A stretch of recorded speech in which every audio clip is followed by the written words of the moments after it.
Hello दोस्तों, बहुत बहुत स्वागत है आपको वीआईपी स्टडी जोन में। दोस्तों, आप सोच रहे होंगे कि वीडियो बहुत लेट से क्यों आ रहे हैं। तो दोस्तों बता दें कि अभी हम थोड़ा दिन के लिए बिजी थे, कहीं गए हुए थे, आप लोगों के लिए ही अध्ययन के बारे में टॉपिक में डिस्कस करने के लिए कहीं बाहर गए हुए थे। तो दोस्तों आज हम बताएंगे कि आपको जो पृथ्वी पर इतना सारा गर्मी क्यों पड़ता है। आपका तापमान यानी कि आप देखते होंगे कि तापमान हद से ज़्यादा लिमिटेड क्रॉस कर दिया गया है। तापमान इतना ज़्यादा क्यों है और इसी के बारे में आपको हम समझाएंगे और आपको एक चीज़ शपथ भी करवाएंगे कि आप आने वाला पीढ़ी को इस तरीके की कोई दिक्कत ना हो। तो चलिए आपको समझने का तो वीडियो को स्टार्ट कर देते हैं। तो सबसे पहले यहाँ पर समझ लीजिए टॉपिक आपका क्या आएगी, गर्मी इतनी क्यों है, जानिए संक्षिप्त विवरण के साथ। ये टॉपिक लिखा हुआ है, शानदार टॉपिक है और इसमें चर्चा करेंगे। तो सबसे पहले ये जान लीजिए कि सूर्य है, ये हम बताते हैं रीजन के साथ समझाते हैं, क्योंकि ये भी पढ़ाई में ये क्वेश्चन पूछा यहाँ से भी पूछता है। इसको फालतू नहीं समझ लीजिएगा, वीडियो को इसको देख लीजिए, संक्षिप्त समझने का प्रयास कीजिए। ये देख लीजिए सूर्य यानी कि सूर्य सन है, ये समझ लीजिए।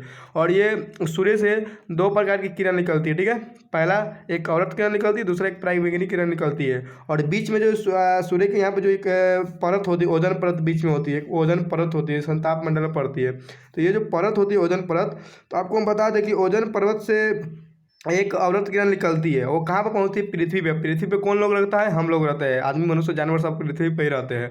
और औरत किरण मतलब यहाँ पर जैसे कि पृथ्वी पहुँचता है तो यहाँ पर CO2 रिलीज होता है। अब CO2 कहाँ से आता है? तो CO2 आपको जैसे कि जनसंख्या के कारण CO2 उत्पन्न होता है। आप जनसंख्या जैसे कि आप समझ लीजिए, जनसंख्या क्यों CO2 होता है कि देखिए, जैसे कि हम लोग जो होता है जो CO2 छोड़ते हैं और ऑक्सीजन को ग्रहण करते हैं, ठीक है। और यहाँ पर देखिए पेड़ पौधा जो होता है CO2 को अवशोषित करता है। और मान लीजिए अभी के समय में क्या हो गया है कि जनसंख्या में वृद्धि हो गया है, और जनसंख्या में वृद्धि हो गया है तो कार्बन डाइऑक्साइड की मात्रा ज़्यादा हो गया है, यानी कि पृथ्वी पर ये दिख रहा है जो आपको, ये कार्बन डाइऑक्साइड की ज़्यादा मात्रा हो गया है, ठीक है।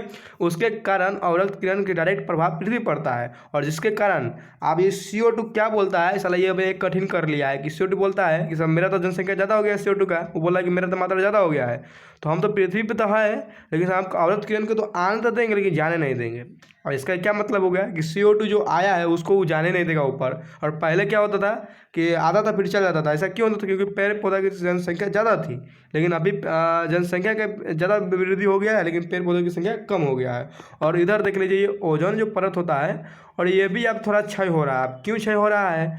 क्योंकि देखिए आजकल जो इस्तेमाल है बहुत सारे घर में रेफ्रिजरेटर का उपयोग किया जा रहा है, AC का उपयोग किया जा रहा है, जो जैसे कि अधिक मात्रा में उसको ठंड लगता है गर्मी के कारण, तो ये ओजोन परत को ऐसी क्षति पहुंचाता है, इसको क्षय होता है ओजोन परत। अगर ये ओजोन परत अगर बाई चांस अगर कोई तरीके का इसको दिक्कत होगा ना, तो ये जो पराबैंगनी किरण डायरेक्ट पृथ्वी पर पड़ने लगा। पराबैंगनी किरण पृथ्वी पर पड़ेगा तो आपको पता है क्या होगा? क्या होगा मालूम है? हम जैसे बात कर रहे हैं ना, वैसे बात भी नहीं कर सकते हैं। आपको कैंसर की बीमारी हो जाएगा, अनेक तरह की बीमारी उत्पन्न हो जाएगा, स्किन प्रॉब्लम हो जाएगा, बहुत सारा।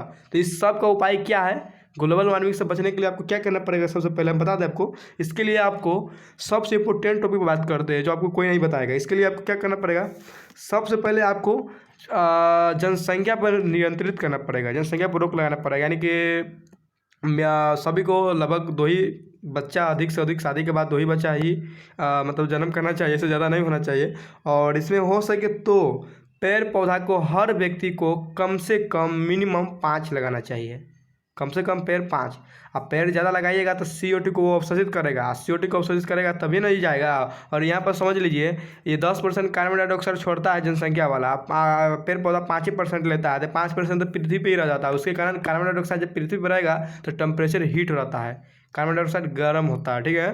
तो उसके कारण अभी देख रहे होंगे कि 42 डिग्री, बिहार में 42 डिग्री सेल्सियस तापमान हो गया, 44 हो गया है। और आने वाला पीढ़ी में यानी कि 5 साल बाद देखिएगा तो अभी कहीं 70 न हो जाए, 60 न हो जाए, और आएगा तो पृथ्वी पर जीना मुश्किल हो जाएगा और ये समाप्त हो जाएगा हो सके तो आशा करते हैं कि आप लोग पेड़ पौधा ज़्यादा लगाइए। और अपना एक शपथ खा लीजिए कि हम अगर जन्म लिए पृथ्वी पर तो दो ही बच्चा उत्पन्न करेंगे, जन्म देंगे दो ही बच्चा, और हो सके तो जितना से जितना पेड़ पौधा लगाने का प्रयास करेंगे। तो मिलते हैं अगले वीडियो में। आज के जो वीडियो कुछ अलग टाइप के हैं, मिलते हैं अगले वीडियो में। देखने के लिए आभार, बाय बाय।